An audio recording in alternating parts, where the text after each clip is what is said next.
쓸모아. 지금 전 세계에서 빙하가 급격하게 녹아내리고 있습니다. 최근 그린란드에서 지난 27년간 사라진 빙하의 규모가 3조 8천억 톤으로 집계되었습니다. 그린란드 빙하는 1990년대보다 2010년대 7배나 빨리 녹아내렸고, 이로 인해 해수면은 10.6mm나 상승했습니다. 과학자들은 기후변화가 지속되면 해수면 상승으로 2100년까지 4억 명의 이재민이 발생할 것이라고 경고했습니다. 올해 여름 프랑스 파리에서 42.6도를 기록하는 등 서유럽 국가들은 심각한 폭염에 시달렸습니다. 이 폭염으로 인해 그린란드의 빙하 감소량도 최고치를 기록할 것으로 보이고 있습니다. 지구온난화는 지금 대재앙을 불러올 것이라고 전망하고 있는 가운데, 그동안 이 때문에 수해를 입고 있는 나라도 있었습니다. 그 대표적인 나라가 미국과 러시아였습니다. 지구온난화 덕택에 미국 동부의 숲들은 더욱 울창해지고 있었습니다. 스미스소니언 환경연구센터의 보고에 따르면 최근 20년간 메릴랜드주 산림 생장 기간이 연간 7.8일이나 늘어났습니다. 프리파커 스미스소니언 환경연구센터 연구원은 산림이 생장하고 있다는 가장 유력한 근거는 기온 상승과 이산화탄소 방출량 증가로 인한 생장 기간 증가라고 밝혔습니다. 또한 빙하가 녹으면서 가장 큰 수해를 입은 국가는 러시아였습니다. 시베리아와 알래스카의 빙하가 녹으면 해빙층이 얇아지기 때문에 자원 탐사가 쉬워진다는 것입니다. 미국 지질조사국에 따르면 북극권의 채굴 가능한 원유량은 900억 배럴에 달합니다.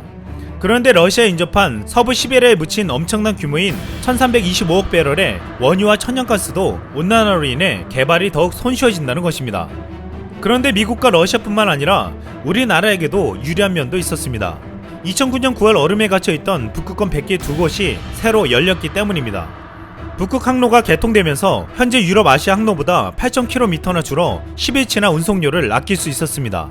이에 따라 아시아 주요 수출국들이 그 혜택을 가장 먼저 누렸습니다. 그 중에서도 내수 시장이 적고 수출로 먹고 사는 한국이 가장 큰 혜택을 볼 수 있었습니다.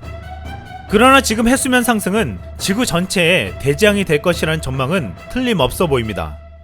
지난 9월 알래스카의 키발리나 섬은 해수면 상승으로 사라질 위기에 놓인 사진이 보도되기도 했습니다.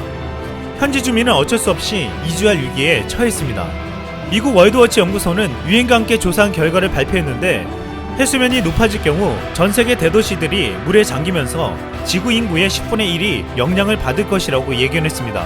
지금 이 연구소 보고서의 내용은 온난화가 지속되면 21개 도시는 매우 치명적인 피해를 입게 된다는 것입니다.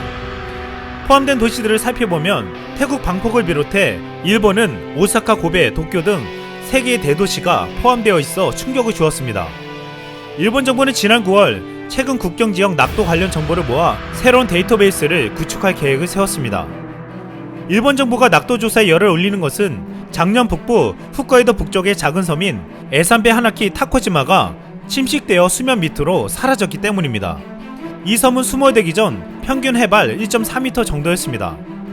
유엔 해양법 조약은 만조시에 물밑에 잠기더라도 물이 빠졌을 때 수면의 모습을 드러내는 지역 중 본토 또는 인근 섬으로부터 12L 이내에 있는 곳이면 그곳을 영해의 기준으로 삼을 수 있도록 하고 있습니다. 그런데 수몰된 섬이 물이 빠졌을 때도 수면에 드러나지 않으면 그곳을 기준으로 12L이던 영해가 육지로부터 12L로 축소되는 것입니다. 이 때문에 앞으로 일본의 영토가 점점 줄어들게 될 거란 전망이 나오고 있습니다. 또한 해수면 상승이 계속되면 우리나라도 침수를 피해가지 못할 것이라고 말하고 있습니다. 비영리 연구단체인 클라이밋 센트럴이 지난 10월 내놓은 해수면 상승 보고서는 충격적이었습니다. 보고서는 2050년 베트남 방콕, 상하이, 뭄바이 등 세계 주요 도시가 물에 잠기고 해수면 상승으로 인해 해마다 침수 피해를 입는 인구는 약 3억 명에 달할 것으로 봤습니다.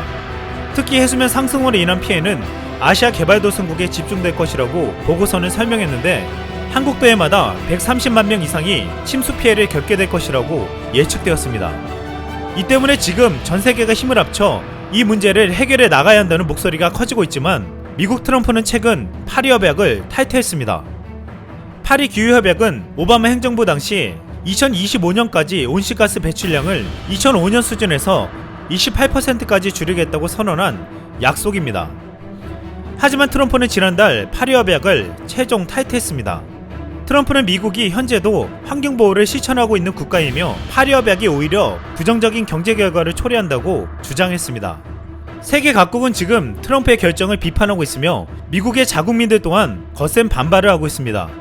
미국은 중국과 함께 세계에서 가장 많은 탄소를 배출하는 나라로 미국이 탈퇴하게 되면 중국 등 다른 탄소 배출 주요국들 또한 파리협정 준수에 관심이 적어질 수밖에 없습니다. 그만큼 트럼프의 탈퇴 결정은 영향력이 커지고 있습니다. 지금 전 세계는 미국과 중국을 포함해 함께 노력하지 않으면 머지않아 세계 지도가 완전히 바뀔 수밖에 없을 운명에 놓여 있습니다. 이상 쓸망이었습니다.